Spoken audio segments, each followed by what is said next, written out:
Actually, I should introduce you first. So I made a little introduction for you, Oh, and you're probably gonna laugh, but I'm gonna do it anyways. It's really tooting your horn and making your head all big. oh, don't do Yeah. that. But this is what I got. So it's brief. It doesn't cover your whole life story because you have an extensive resume and stuff. But just a little brief thing I have for you. Andrew Rosen is one of the sharpest communicators I know. Clear, intentional, and high level in every sense. He knows how to walk into a room, read it, lead it, and lead people better than he found them. As executive director of the Native Hawaiian Chamber of Commerce, first executive director, I should say, Andrew is playing a key role in shaping the future of Native Hawaiian business. He's thoughtful, articulate, and never just talking, he's building. So, Andrew, welcome to Hixecutive Sessions. Let's get into it. But before we actually get into it, do you even know what Hixecutive Sessions is? No. Oh, yeah.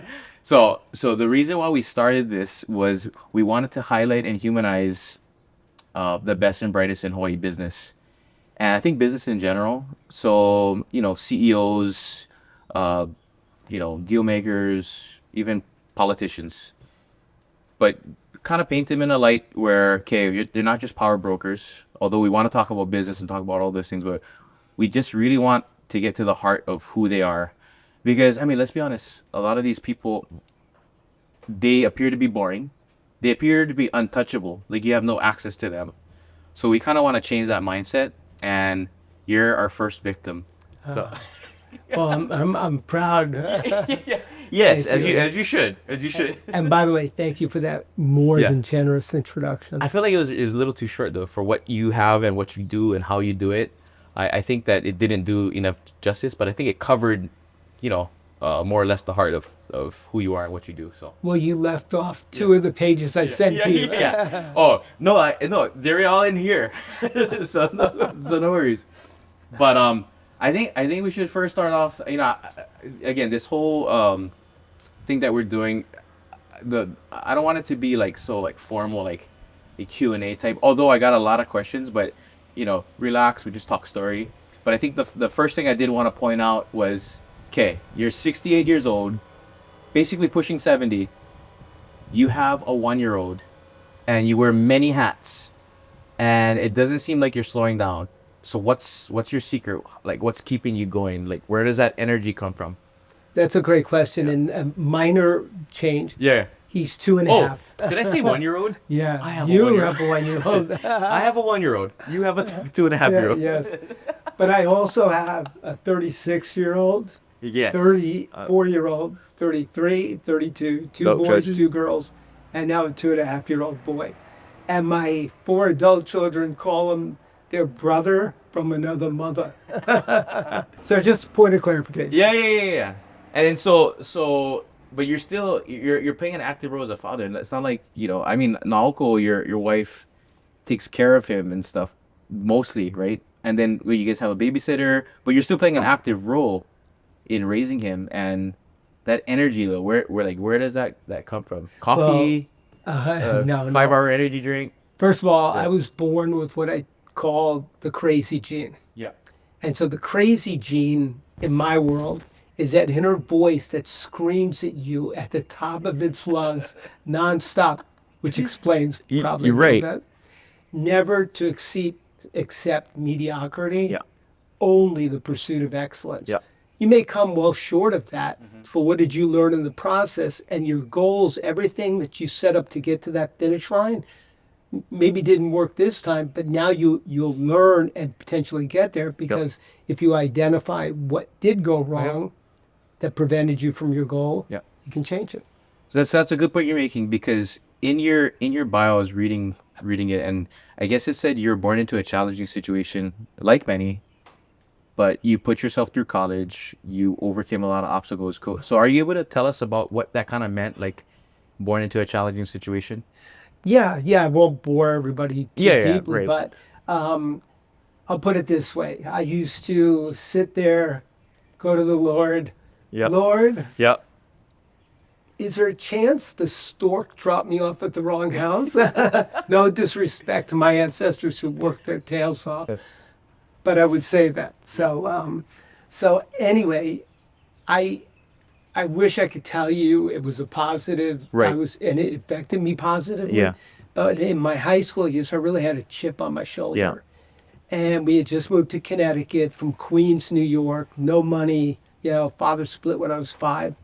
And my mother got remarried, moved to Connecticut. And I forgot my train of thought. No, no. So you were Oh, yeah, Queens. sorry about that. Yeah. It's so okay. back to the story. So I had a wicked chip on my shoulder, and I felt like, all right, all these people woke up on the right side of the bed or on third base because of their families, and it really I had a very not good perspective. Right. And then I was one thing I always did from the time I was a child was work my tail Yeah. off. As you And- still do. Oh, thank Yeah. you. So in high school, one of the jobs I had was what I really wanted was working at this upscale sporting goods store that had 2 locations. And somehow I got in there. I always loved sports like Yeah. you. I was just in love with. And so to work at a sporting goods store and the best one was a real achievement for me at the time. So after a couple of years, I realized how hard this family worked. They didn't wake up on third base. They sweat and bled to get to third base, Yes. to provide all of us a job and money and an opportunity under a really cool roof, selling state-of-the-art merchandise. You know, like hockey, I specialized in ice hockey Yeah. at the time. And just to have the type of equipment that we had there was spectacular. So that woke me up. That's when I had my epiphany. And I said, you know what? Enough is enough. Stop Yeah. the self-pity. Right. Pull yourself up and get moving. So I decided I had to have a college education. And I want to wake up when I was 40 and not have one. Now, a college degree isn't right for everyone. For me, I just felt I had to have it to be complete. And so I said, all right, I signed up for community college, took 2 years of schools at night after a full day of work, which no big deal, especially at that age. And then after 2 years, and I'd saved up enough money, and kudos to my ex-girlfriend at the time, she totaled, and you might be too young for this, but she totaled my Pinto. Yeah. Your Pinto. You see? Oh yeah. Pinto, See, it's a way before Pinto. my time. Yeah. But that Pinto Yeah. bought me my college first year. So I Wait, how did the Pinto buy you your college first year? It was total, so insurance money? yeah, Or- insurance because it wasn't my fault. Oh, right. So anyway, I applied to all these schools, but I really I don't know what it was. I felt attracted to Hawaii. I said I really want to get as far away from the East Coast as I can, and just get away and just clear my head and focus on getting to where I think I'm destined to go to. And so on the plane ride out to I got accepted to Hilo. Oh yeah. So on the way to Hilo, I just happened to be sitting next to the son-in-law of the father-in-law. Excuse me, he was the son-in-law, of course, of the father-in-law. It's complicated. Yeah, it's complicated. Of Uncle Billy's Hilo Hotel on Bangor Oh my Street. gosh. So we start talking. Classic. Wasn't it? Yeah, it's a classic the hotel, and then that situation. Classic local connection story, right? So, anyways, Yeah. go ahead. Richard, his name was. Yeah. So he was kind enough. He said, hey, I'll give you a gig. You want to paint rooms, clean them up? I said, yeah, I'll do anything. Then he ended up giving me furniture. And then the best, one day he goes, hey, you want to play center field for our travel teams? I'm like, brother, I am in. I love baseball. Softball, I'm in. There's no pay, by the way. But Yeah. come and join That's our okay. traveling team. No, there's grinds after. Grind, yeah. We'll Yeah. pay you in food. Yeah. So that was when I started to get infused and exposed Yeah. to the Hawaiian culture and the people and what it was like. And I felt at home. I Right. felt welcomed, and I felt the aloha. Yeah. Without knowing at the time that's what it was. Excuse me 1 second. No. So what you're describing to me, some people will call it before in the past, like, oh, he's Hawaiian at heart. But to me, that kind of term is a little cringy, like to be honest. But you kind of develop this like heart for Hawaiians. is what I think is more of the appropriate term. So that's where it came from. Just even before the plane ride though, like what drew you to Hawaii? Because you had no experience with Hawaii, like you would see things on TV or stuff like that. Yeah, I'm embarrassed to tell you, Yeah. it was the coconut bras on the Yeah. dancers. Yeah, the hula. Yeah, it still gets I'm us. going there. Yeah, it still gets us. And then you come here and you find out, okay, actually Hawaii, the real Hawaii, especially going to Hilo first, like you probably found out, okay, it's not really like that. It's beyond the coconut bras, beyond the grass Oh. skirts. Yeah. Yeah. Yeah, I was just trying to cheaply find a laugh there. No, but the truth of the matter is, I would go jogging every day, 2 to 3 miles. Yeah. And In the area, Hilo town. no, this Oh. before you asked Before. where I was Sorry. going. Yeah. So every day after work, before school, I'd go to one of the high schools, and I would just do 2 to 3 miles around the track. And my whole time, my head was just intoxicated with going to Hawaii. Yeah. Now, the truth of the matter is, growing up on the East Coast, really the exposure you had back then, and by the way, I don't care about giving out my age. I was back, this is in the 60s and 70s. So you have 5-0, you have all those sitcoms Yeah. that would travel to Hawaii. Right. And it just seemed like such a beautiful, friendly, warm place to live. And the weather, I hated the winter. Yeah. But moving to Hilo, I honestly did not. There was this guy, Walter Pacheco, on the local morning cable news show, because we had cable, I think, much earlier than anyone else.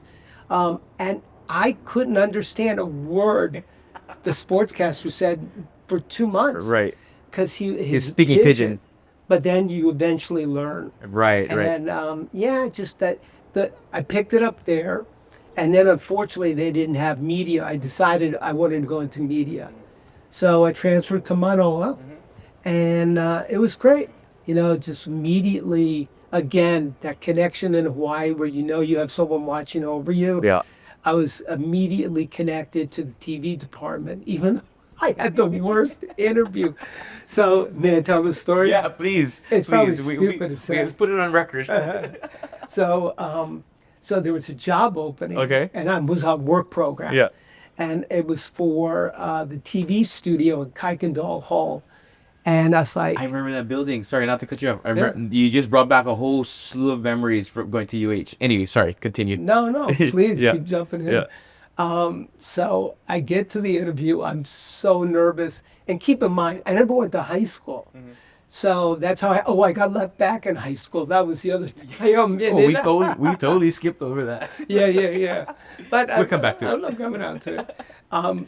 But anyway, I get to this interview with these professors, and I already suffered from incompetence with adults and male figures, Yeah. because of my, I upbringing. am right. And they start hammering me with questions, and I'm like, then the kicker was they go, well, actually, look, all we care about is that you're punctual. And my answer to punctual was, look, I don't know how to operate the equipment, but I swear to you, I'm the hardest worker. I won't quit. I'll use my own time so that I know it better than anyone. If you just give me this opportunity I wanted so bad. And the two professors are like, he might just like be this guy. stupid enough for this job. You're hired. Yeah. Yo, he'll be the first one to show up. He'll be the last one to leave, and we only gotta pay him basically nothing. Yeah. No, the funny thing is after Yeah. I said that, they go, well, actually, it means, are you here on time? Yeah. Yeah, that too. I just failed. You thought that they were referring to you as being like a punk or something. Punctual. No, I had no You idea. didn't know. Oh, okay. And I was too young to think. Yeah, I'm yeah. sorry, I never went to high school. Could you just tell me what that word means? Yeah.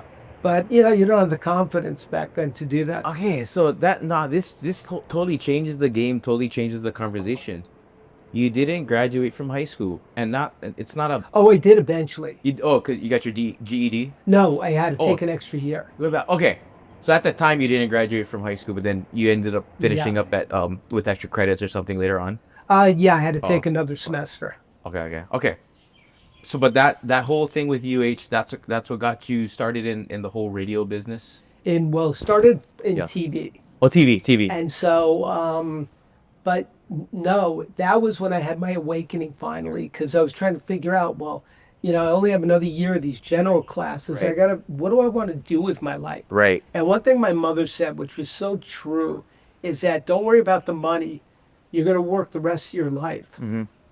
Do something you love. Yeah. And then the money will eventually Yeah, come, yeah, but yeah, at least yeah. you'll be happy. Right, right. So, that was really, that first year was more about identifying that potential path. 'Cause Right. You don't really know. Right. And when they said they just couldn't help me, I transferred and they did have the Yeah. classes. Did something so that was your original path, but did something like steer you off to try something totally different, and then you eventually came back to that TV radio thing? Or no, you were pretty focused on, that path. Yeah, I was focused on TV Right, right. and creating. Right. I wanted to be a creator. All the jobs I had were and I love journalism. Right. So journalism, and really when I say, it was, yeah. I wrote a few sports articles for Kaleo, nothing much. But of my senior year, my senior year, I got a job as a producer for KITV News. So the 5, and I think it was the 10 or 11, probably the 10. Yeah. 10 o'clock. And then I worked with my classmates, Russell Shimoka, Yeah. who was a reporter, Edward McLaurin, who did production, and then there were some others from our class too, Valerie Moore, and they're going into public relations. Not related to Joe Moore. No. Oh, different Moore. Yes. Oh, wow. So okay. But so she did yeah. work for him. Oh, that's not complicated. So you came back. You were in Hawaii. After that, how did you end up going back to New York and working in radio, or was it still TV? No, so I had no Yeah. intention on leaving. Right. So one of the sportscasters I worked with got a gig at CNN's first competition Okay. called Satellite News Channel. Okay. And he's calling me up and he goes, hey, you got to check this place out, because he knew I was going backdoor wedding after graduation, not far from where the brand new state-of-the-art facility was. So I said, I'm going to come visit, but I have no intention of ever leaving. And so I walk in, and holy mackerel, I was just like looking around going, Shiny, the shiny new toy. Yeah. And so then they came over, and I was making $3.25 an hour, working like a dog. That was one job. The good news was I only weighed 135 pounds because I couldn't eat. So there was a benefit to that. Yeah. But I walk in, they go, and this is back in '82. So they go, we're going to pay you $27,000 base, and then insane overtime, because I found out later that they're trying to protect not having the union at that shop. Right. So they were overpaying people. Right. So then when that folded, I got a job at NBC Nightly News, low-level management, hated it. And so my next-door neighbor was working in radio and started telling me, look, if you really want to get ahead and run an organization someday, the quickest way, not the only way, is through sales. And I wanted to puke, because I'm like, I ain't doing sales. I didn't put myself working my butt off to get through college and media to go be a salesperson. Not that there's anything wrong with it. But I listened to him. Yeah. And I said, you know what? I got to try something new. So I told my wife. I didn't tell her until I got the gig. So we're at Olive Garden or something silly. And so I Sizzler. go, huh? Sizzler. Yeah, it wasn't Sizzler. So I go, hey, great news. I got a job in sales. So she goes, that's great. How much are you making? Nothing. I go, how about another round? Yeah. Commission base. No, it was $165 a week. Oh. And then after you collected $2,000, you get 15% commission. It was awful. It was a little tiny AM station in a little tiny town in Connecticut. But it was the greatest thing I ever did. I failed the first 6 months, became an agency, went on a tear, and then went through another evolution. My boss, the person who brought me into radio, became a manager in New York City, Yeah. national firm, brought me in as his first hire. First 6 months of that was hell, took off. And then our company got bought by what's now iHeart. So it got bought by company. And I was, so I rose up the ranks of what they call a national radio representation firm. So I represented radio stations all over the country. And when consolidation happened in the late 90s, I said, you know what, I want to go back to my roots. I miss local radio. Yeah.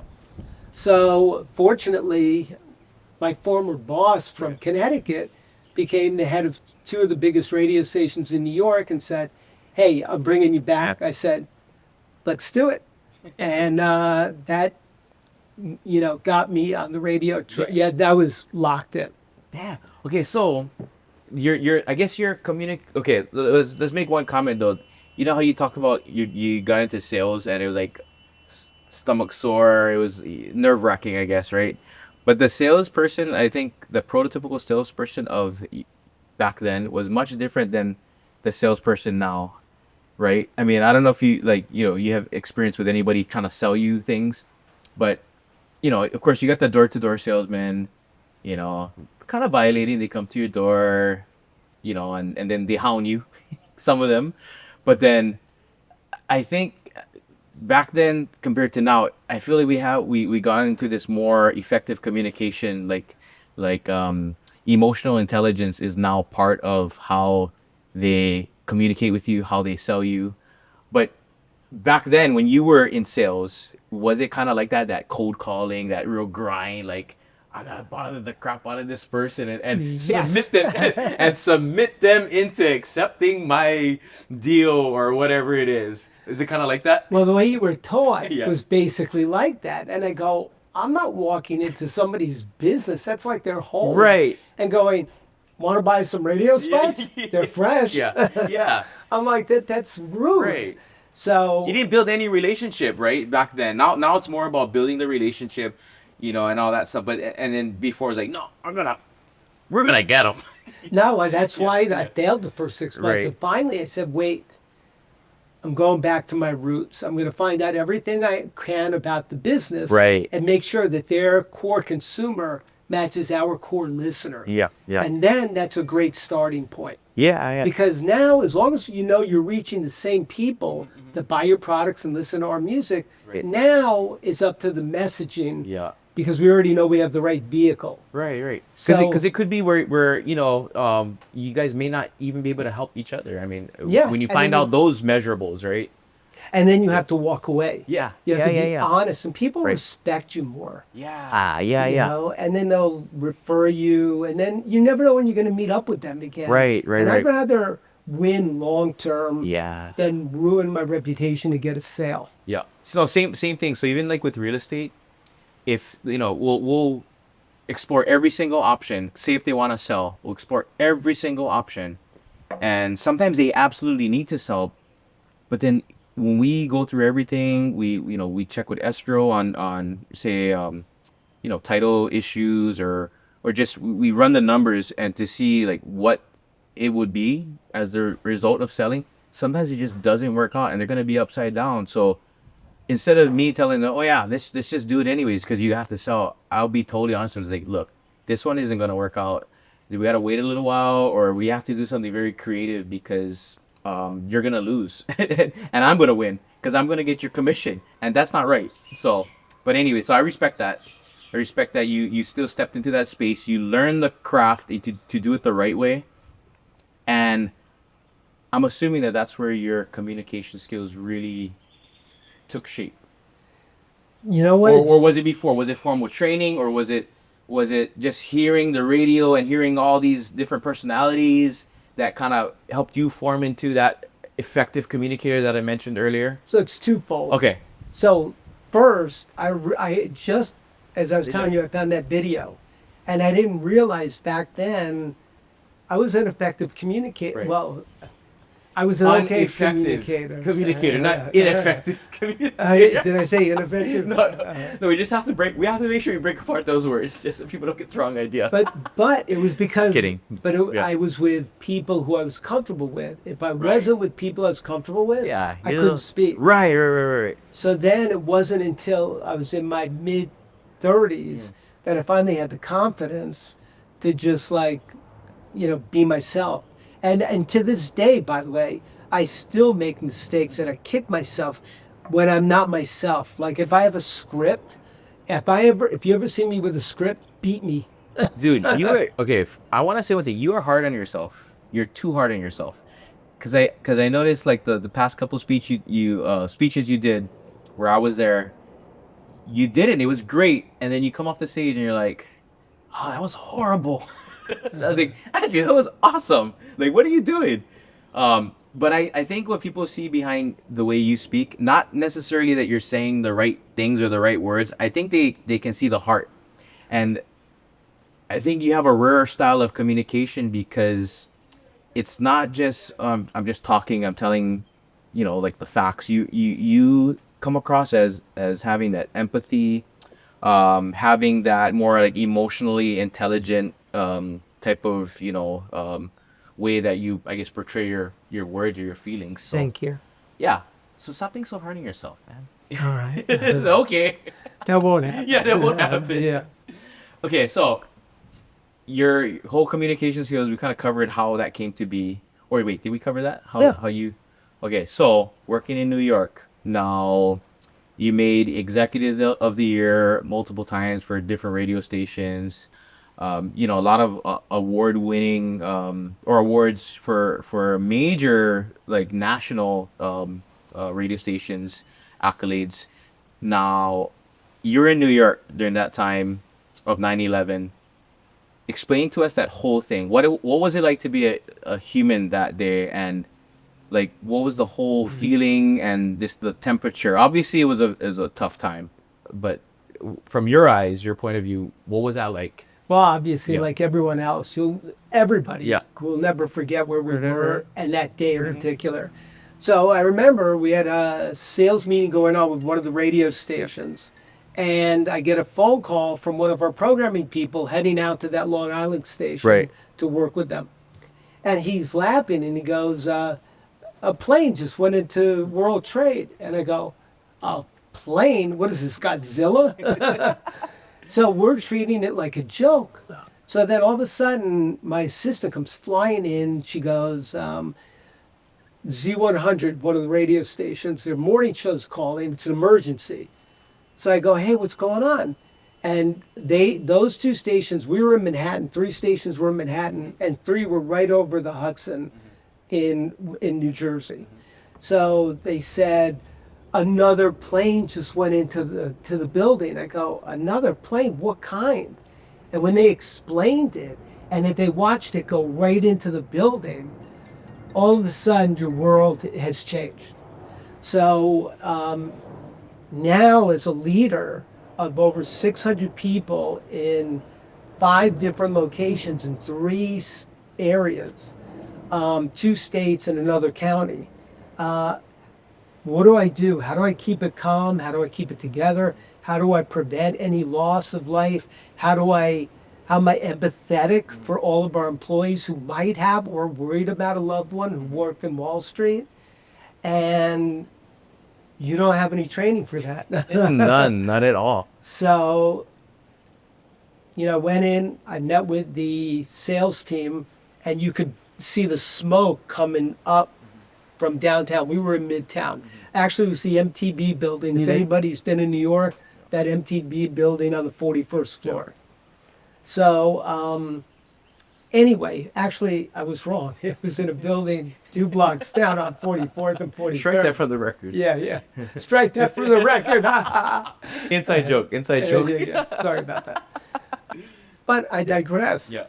So anyway, I met with the sales team, found out if anybody had anyone down there.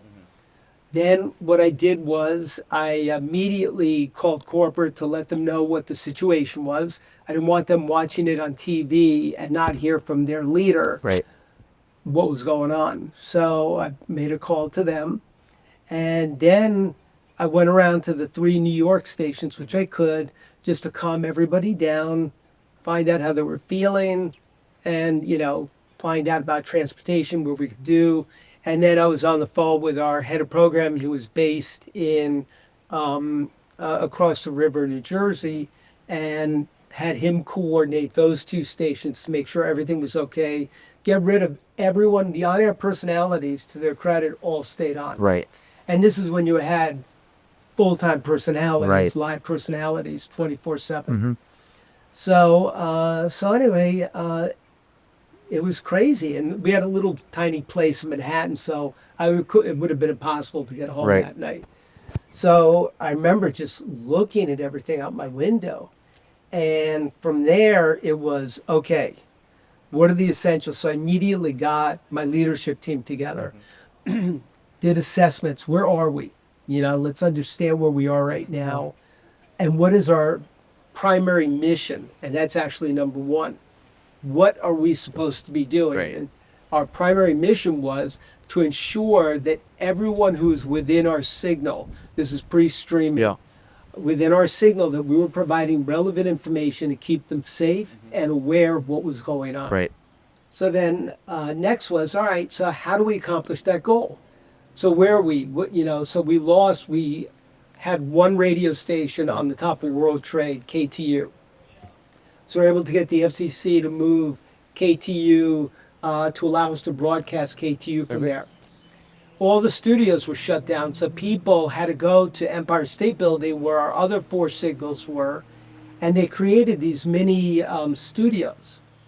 And so for a good month, it was every day check in the morning. Right. What do we have to do? And then check in at the day. Did we accomplish? Did we learn anything new? Do we have to evolve Right. what we were thinking of doing? And oh my God, the sky that morning was the brightest blue, cloudless sky. The weather was perfect, no humidity, and then that's the day it happens. Yeah, the everything looking good, and then all of a sudden, from out of nowhere, that tragedy took place. So I guess what stuck with you that day that you carry on now, in how you do things, or just how did it change you as a person? Well, it's related to, if I may, a book Pat Riley wrote in like the early '90s, The Winter Within. Pat Riley was a coach. Oh, I'm sorry. Oh. Thank you. Yes, Oh. he's a Hall of Fame player Yeah. and coach Yeah. for the Lakers. He Right. was the Laker coach. Yeah. So he wrote a book, and he talked about lightning bolts. Great leaders are always prepared for the unpreparable. Yeah. And so that reinforced to me that horrible day that we always needed to be looking ahead. Okay? So one concrete example of that was our head engineer had been wanting to build at one of our old studios at a place called Secaucus, New Jersey. If you know Secaucus, you know that is the last place anyone will bomb. Sorry about that. So anyway, after that, I gave him the green light. I said, Josh, get it done. Yeah. And in no time, he accomplished a lot of stuff. So he accomplished the first 100% synchronous studio, emergency studio. It had all the radio stations had a small booth. Right. We had showers, kitchen, food, bathrooms, everything you can imagine, if God forbid that ever happened again. Right. So it wasn't reacting to an unknown, Right. but at least we immediately took action as Right. opposed to letting the memory drift Right, away right, and right. not do Right, anything. right. So you felt like you needed to fulfill that role of being the voice of and the eyes, the ears for that whole area. That's what it sounds like. Yeah. One of them. And also, I would let them know, guys, make people laugh. They want to laugh right now. They want to know they're safe, Yeah. but they also want to have some fun too. Right. Yeah, it's hard to do. It takes in during that whole time of tragedy. Like, I mean, I think people often feel like, oh, we shouldn't laugh. We can't laugh because it's inappropriate. It's disrespectful. When, I mean, the old cliche is like laughter is medicine. But are you changed at all by that? Besides in the professional side of things, how did you change as a person since that day, since that time? Oh, that's a great question. Yes, you are changed at all. I'll answer the first one, the first No, part for you. you know what? Who wouldn't be changed Yeah. by that, right? I think it was more of what I told you about, like, how do I try to minimize Right. the impact of something I don't know is happening. Yeah. So now you apply those kind of things into basically everything that you do. I Right? try to. Right, personally and professionally. Right? Yeah. Yeah. You know, you've led national teams, like I said earlier. You've been through a lot. You know, there are certain things that you've had to do as a CEO, as a professional, that is unpopular. I know, you know, transitioning from New York to Hawaii, you took on a job as for a major radio station in Hawaii, and we won't mention the name of it, but tell us about that. Tell us about that transition. What was that like? Anything you wanna share Coming back here. coming back here? Oh my Yeah. God. It was a This is a- dream come true. I had Yeah. always wanted to be back here, and I'd make numerous visits. Right. And this was home to me. And I was like, oh, if I could only end up there. And my first wife and I love her to pieces, very amicable. And we just, drifted apart. And so one night I was up in the middle of the night and for a change. Yeah. And I'm looking in the trays and I see an opportunity for a job I don't want, Right. but here in Honolulu. Yeah. So I said, you know what? I was very blessed to have outstanding organizational effectiveness and leadership training throughout my career. So one of the people that taught me, you always want to hire the overqualified. Because the old thing where, oh, they're way too qualified, they'll Yeah. be gone in 6 months. Right. No, they've already proven they can do the Yeah, job. yeah. And by the way, if they do leave, it buys you time to Yeah. develop somebody at their level. Right. So that was your situation. You were the overqualified at that time. Yes. Yes. So that's what I wrote in my thing. I go, I know before you even look at everything, you're going to go, why am I applying We can't for afford him. this? And I explained everything. And I was sincere. I was honest. And so all of a sudden, I get a call back. The person whose job I took was interviewing me. And then I get a call from headquarters in Birmingham. And they called me out there. And their questioning was so obvious. And I said, I hope you don't think I'm forward, but I have to know the truth. The things you're asking me make me think you're asking me, could I handle this person's job? And they both went silent. They look at each other. And then the CEO, who I love, because you know where you stand immediately. Bad, good, indifferent. At least you know where you stand. There's no BS. So he goes, yes. And I go, okay, so what's next? And sure enough, I ended up getting the gig, and I was so ready to get out of there. Yeah. I literally, I don't know if you remember those old cartoons, the hobos with the, bamboo stick and the little handkerchief with their clothes in it. Yeah. That's way before my time. Okay, Nah. so picture that, Yeah. if you will. Oh, like the seven dwarf things. Yeah. Oh. So I take that, I get onto Hawaiian Airlines, and on that Sunday, I fly out. That Monday morning, I started my gig, and the best was I freaked everyone out. Yeah. Well, I always do. I guess Yeah. once they get Oh, to yeah. meet me, That's yeah. easy to do. They're just lucky they don't have to worry about me. So I go in there to meet the staff for the first time. And so was that your staff, or you were a worker, or you were in charge? No, I was in charge. I Okay, was okay. president of the market. Okay. Same job we're talking about. Gotcha. So I come in there and I said something like, I asked, I go, how many Native Hawaiians do we have in our group? So people were shy, of course, And so one of the people said, this person. And so I said, Obaiko Inoa. And all of them, their eyes were spinning counterclockwise, thinking they got Haole Boy. Not knowing I studied Hawaiian language in college, I was, really too respectful of the culture. And so I started to have a little conversation. Now I cut myself off after 3 or 4 things because that's all I could say with Yeah. confidence.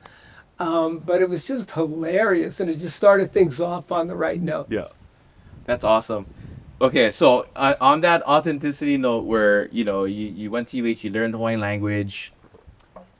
Now you transitioned from that whole corporate lifestyle, and we can go back to that and talk about that. But you transitioned for the whole corporate lifestyle to now Native Hawaiian Chamber of Commerce, and now to some people it's problematic. They have a non-Hawaiian running a major organization. What do you say to that? I am? Wait, what? Now you tell me? Oh my God. No. Yeah, shucks. I gotta check my birth certificate. Now you want to know what? If I may digress. Yeah. Anyway, I want to point out one thing though. So the one thing I like about you is you've never made any apologies for who you are. You've never tried to be someone that you're not. So I think that kind of plays into this role. But go ahead. Oh no, I appreciate you Yeah. saying that. And that's the thing. I've never tried to make believe or pretend. Yeah. I was very open about who I am.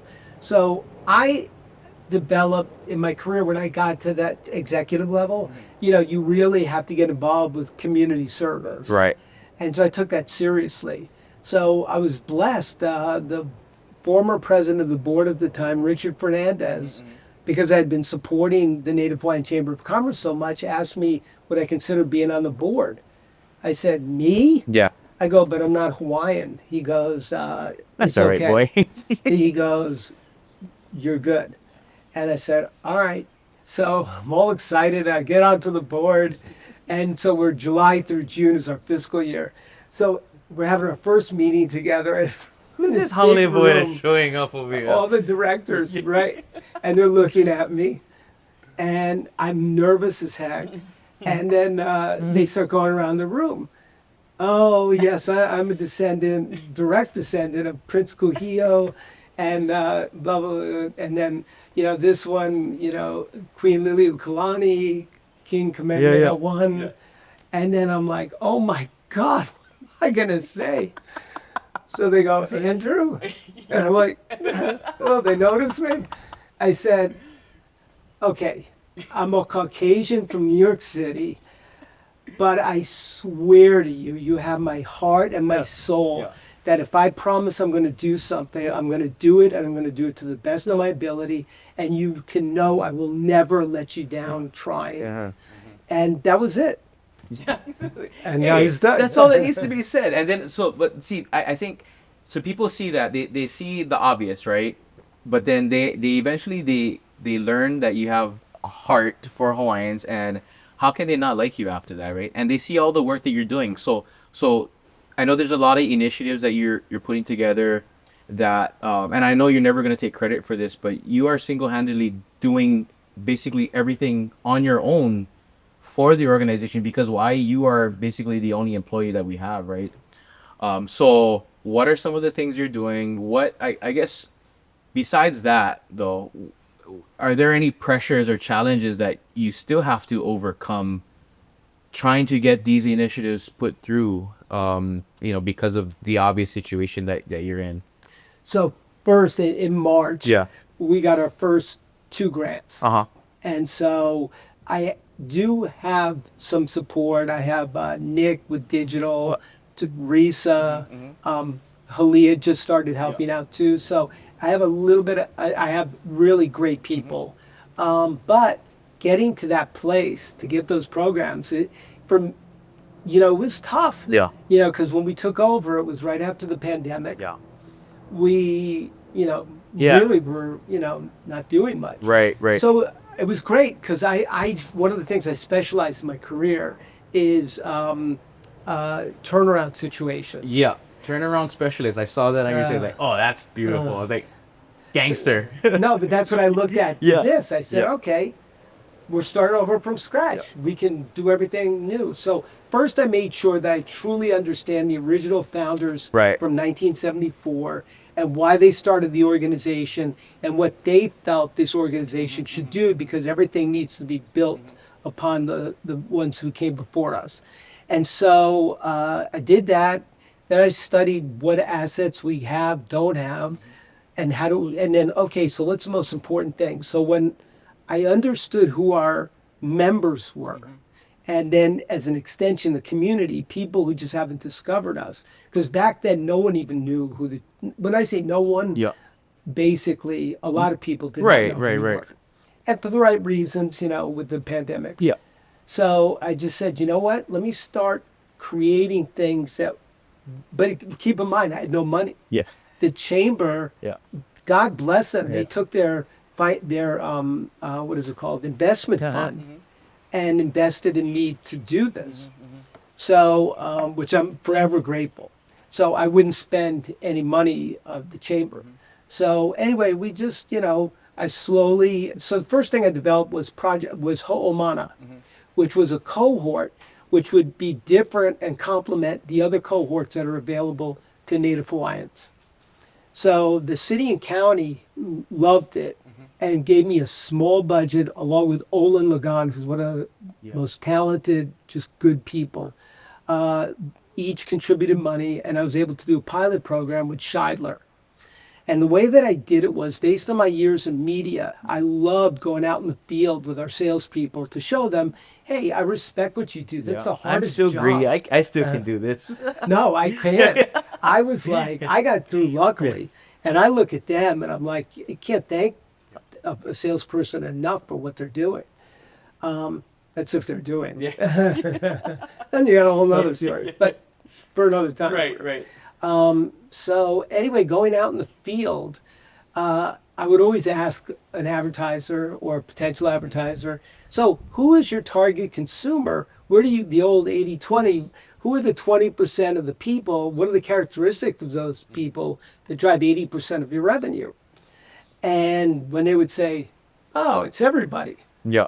I would smile inside and go like, oh, great, we have an opportunity because we can help teach marketing. Yeah. And if we find we aren't the right audience, at least he's always going to remember us and give us a recommendation down the road for doing the right thing. And that's the thing. Always be pono. Always do the right thing. So anyway, so that was really, what? That's great. That's great. We're gonna start to wrap this up, but I want to ask you a last couple questions. You told me something before that kind of stuck with me, and this is more or less advice for the upcoming CEO or high-level business leader. But you told me that never intentionally hurt someone. Oh, You remember you telling me that? yeah. Yeah. Where did that come from? It's something you obviously take with you, in any situation. But as a business person, where did that come from? I think where it came from was when I went to New York for the first time to work for my friend. Yeah. The company had once been the number one company, very proud. And by the time I got there, we were at the bottom. And so I would sit in these meetings as a rookie, second-year person. I'd just be listening to the leaders going and then watching how they treated certain people. And I said, if I ever get, and many people have said this, if I ever get in that role, I'm going to try to always treat people with respect and hopefully never do anything that would hurt somebody knowingly. And if you find out, at least apologize. Even if they don't accept it, at least in your heart, you can go to bed or try to go to bed knowing that you didn't try to do it that way. So, and that was something I took through, hiring. And the number one thing that every boss hates the most is when you have to say aloha to somebody. Yeah. And I use aloha purposely because you want to treat the person with all the respect in the world. Now, sometimes, you're going to have situations where just no matter how hard you try or you think you try, because remember, this is your perception of things. You're always going to have a couple that are not going to take ownership. Yeah. See, if my philosophy always was, if I know you're working hard and you're trying and you're coming in the office or I'm coming to you saying, hey, can I help you? Or is talk to the manager. That makes a difference. How are we helping this person? Because ultimately, it's our responsibility to put the right person In the right with job. the right DNA Right. in the right job. Right, Old right. school, right? Right. And still holds true. So when you don't, I also feel you have an obligation to help them find the job within the organization that does, or use your contacts. Right. Now, a nasty little thing called non-competes. Yeah. So I had one situation where I didn't want to fire a particular person, and they didn't deserve to get fired, but they wanted to save some money and whatever. So this person was under a non-compete. And so I took them out to lunch. We talked. I said, let me try to help you find a job. I called people I know. I go, but when we find you something, I got to work out something on the non-compete, Right. or it invalidates it for everybody. Yeah. So finally, he found another gig. The person who ran that station called me and said, like, I can't believe you fired the person. Why are you still? And I said to him, I go, honestly, I agree with everything you're saying, but I can't do it. Yeah. I'm not empowered to do that, Right. because here's what would happen if I did that. Right. But I'll work with you. Just come back with something. Yeah.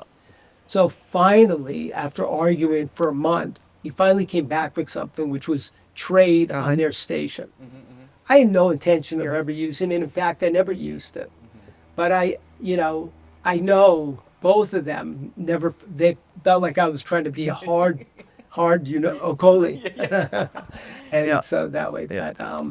But yeah, if you always treat people with respect, and they know way ahead of time, if they find out for the first time when you have that meeting, then the leader is fails. Yeah. That was going to be my next question to close this out. What's the hardest thing you've ever had to do as a boss, or as a CEO, as a president?